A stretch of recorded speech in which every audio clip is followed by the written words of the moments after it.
Basi wewe naye kulala tu hapa. Audhu bila moyo. Basi wewe kulala, una kazi nyingine ya kufanya hapa. Sasa ndio nishtue hivyo. Buibui ushindwa kununulia. Handbag hutaki kununua, ninja pia hutaki. Basi Eid hiyo yaja. Wageni wakija tutawapa maji baridi. Sasa yote kwa sababu ulalamika kwa sababu ya Eid. Wageni wakija tutawapa maji makavu basi. Wewe ubaya wako wapenda kupiga fujo, you beat a lot of noise sana hapa paka yani kaka ringing tone sauti yako.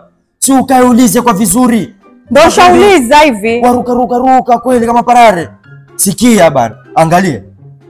Sikia bana, angalia. Fayaz Beka sasa ameturahisishia kazi Eid. Ametuandalia Eid hampers.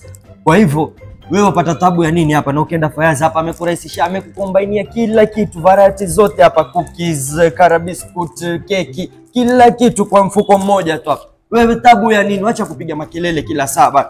Uulize mtu siku hizi Fayaz mpango mzima bana. Ala. Shika hapa sasa, andalia mgeni wako, waambie wale kwa tutata mjengoni. Si haba kwenye maisha yako safari umfanya jambo moja la maana. It's Eid bila Fayaz. Sawa, wageni tushawafurahisha na Eid hampers Bado na mimi pia nataka kufurahishwa, nataka abaya pia nifurahi.